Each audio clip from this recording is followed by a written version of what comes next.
Oke, kita langsung saja. Simak ayat-ayat Alkitab berikut ini.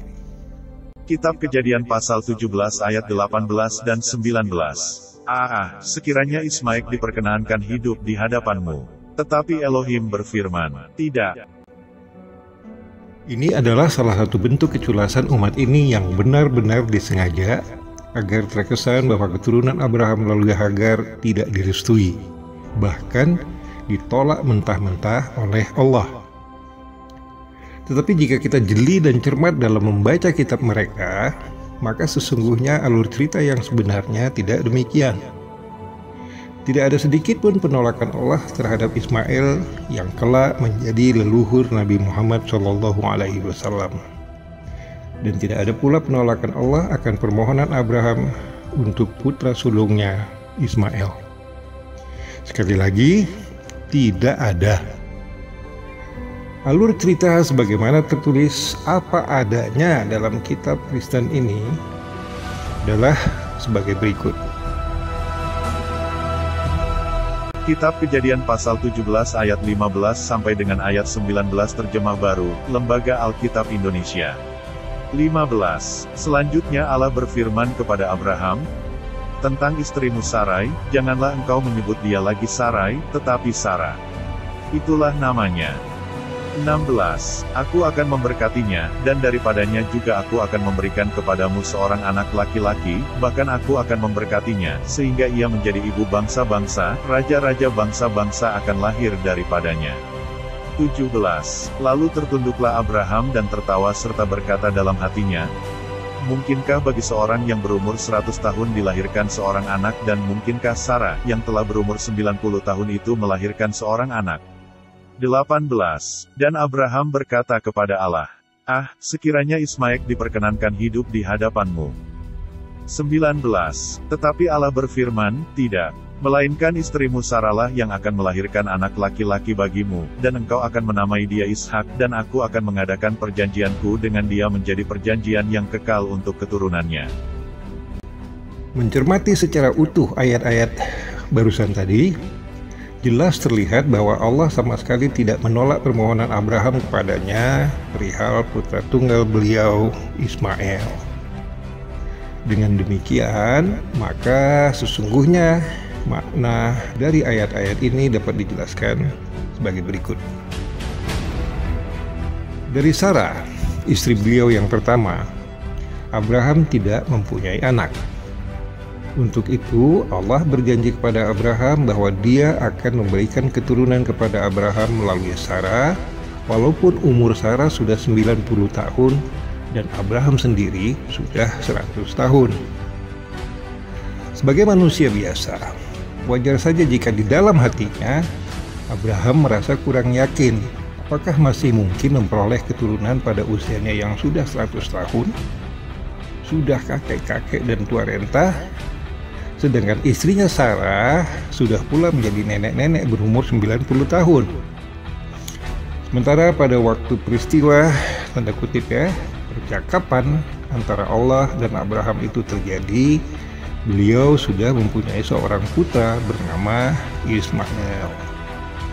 Karena itulah kemudian Abraham berkata kepada Allah, biarlah, toh baginya sudah cukup dengan mempunyai Ismail.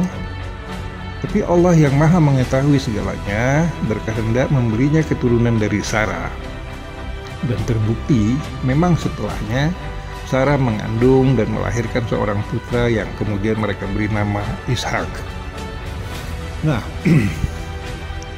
dari alur cerita tersebut sangat jelas terlihat bahwa Allah sama sekali tidak menafikan keberadaan Ismail dari Hagar, istri kedua beliau. Namun di sisi lain, berkehendak pula memberikan keturunan kepada Abraham dari Sarah, istri pertamanya, walaupun keduanya sudah lanjut usia. Jadi, para misionaris yang dalam upaya penginjilannya kerap menampilkan mutilasi ayat-ayat kitab suci, bahkan termasuk dari kitab mereka sendiri, pada dasarnya memang bermaksud menyesatkan pembaca dengan cara merekayasa kesan seolah-olah permohonan Abraham untuk Ismail ditolak oleh Allah. Jika kita baca kitab Kejadian 17 ayat 15-19 tadi, dalam Alkitab versi terjemahan Ejaan Lama Bahasa Indonesia terbitan tahun 1941, maka tidak akan kita temui permohonan Abraham dengan ucapan, "Oh, sekiranya," pada ayat 18, dan penolakan Allah dengan kata "tidak" pada ayat ke-19, yaitu ayat-ayat yang ternyata sudah dirubah sedemikian rupa oleh para editornya pada terbitan Alkitab tahun-tahun setelah itu. Cermati narasi ayat-ayat berikut ini, lalu bandingkan dengan ayat-ayat yang sama dari Alkitab yang diterbitkan belakangan seperti sudah lebih dulu disebutkan tadi.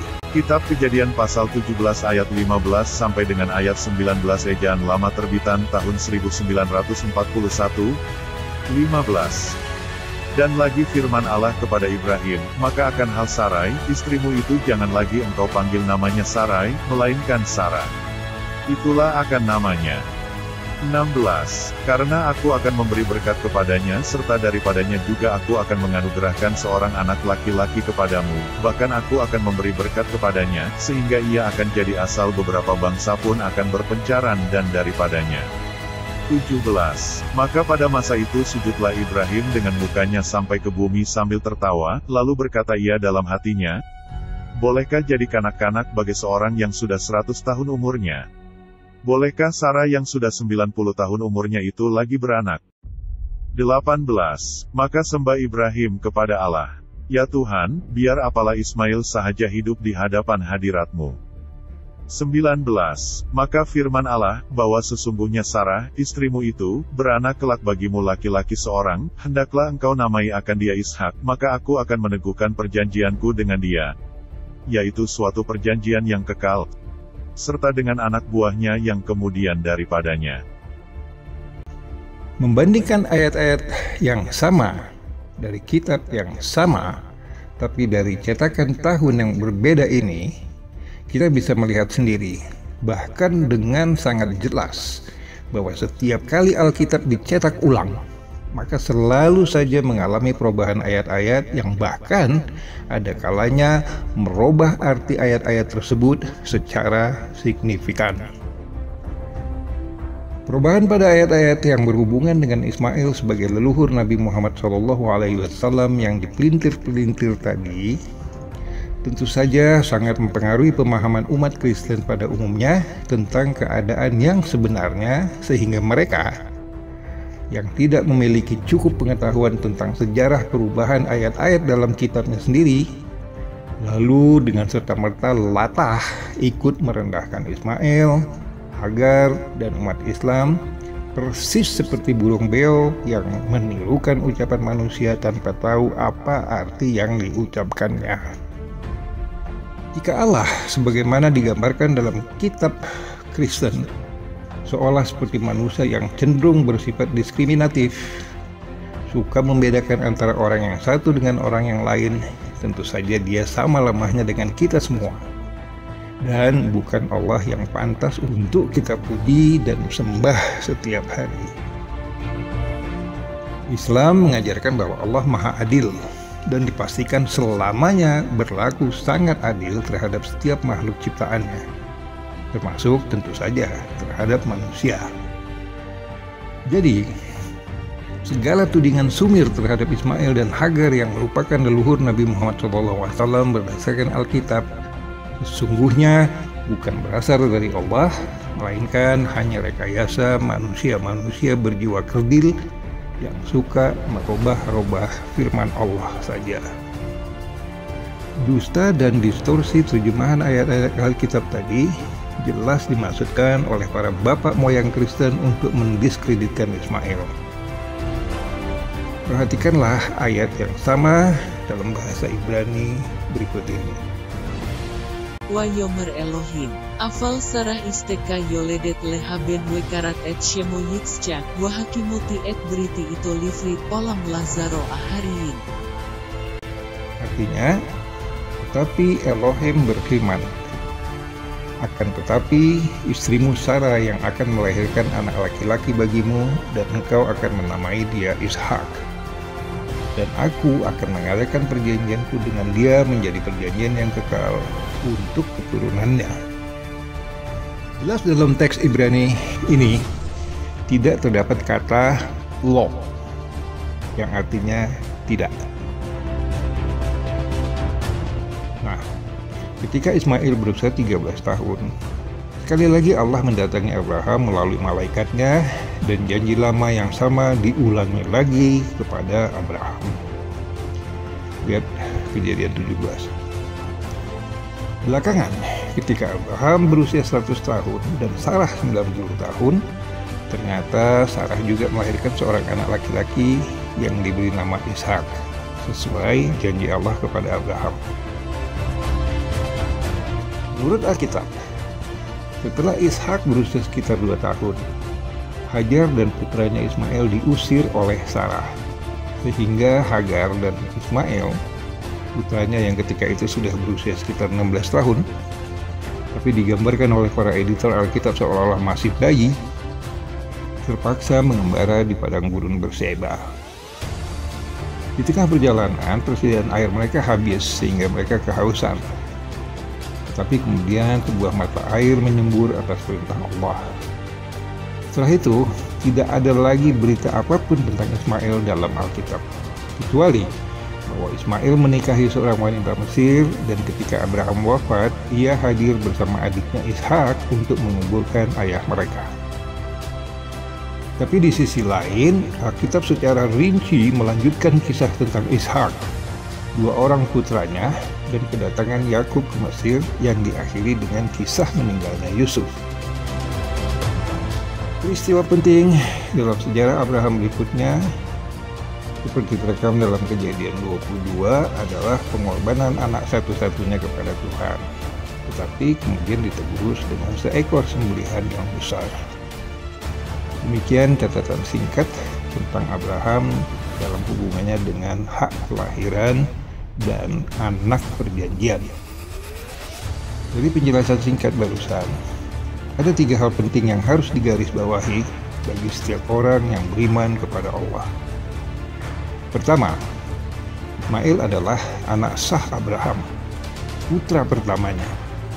Dan karenanya segala klaim yang berhubungan dengan hak kelahirannya adalah adil dan sah. Kedua, perjanjian antara Tuhan dengan Abraham dan anak tunggalnya adalah tentang Ismail. Karena ketika peristiwa itu terjadi, Ishak belum lahir.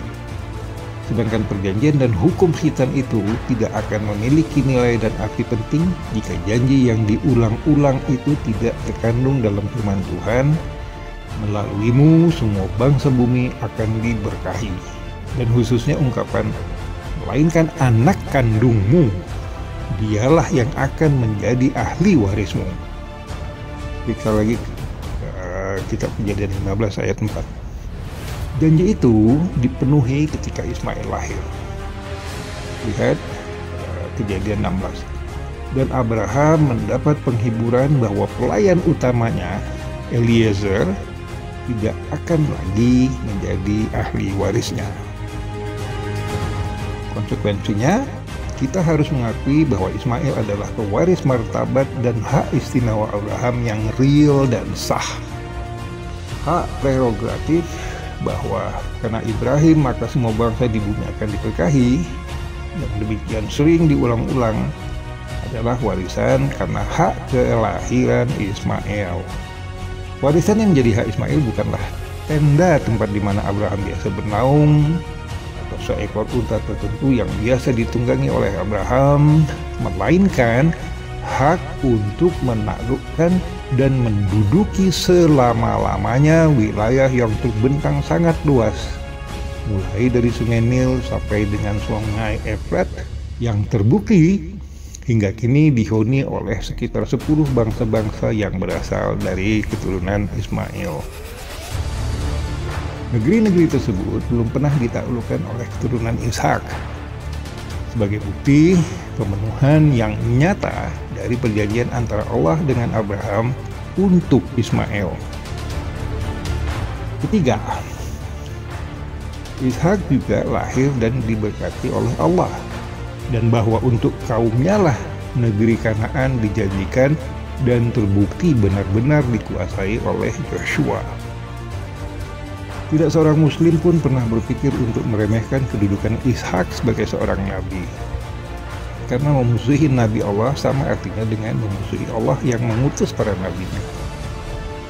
Oleh karenanya, ketika umat Islam dihadapkan pada tuntutan untuk membedakan derajat antara Ismail dan Ishak, tidak ada cara lain yang pantas untuk ditunjukkan kecuali bersikap hormat pada kedua hamba Allah yang dimuliakan oleh Allah tersebut. Karenanya, umat muslim tidak melihat kepentingan lain atau berlaku berlebihan dalam hal ini, kecuali meletakkan segala sesuatu tentang kedua putra Abraham secara adil dan bermartabat, bagaimana diisyaratkan oleh Allah melalui firman-Nya di dalam Al-Quran.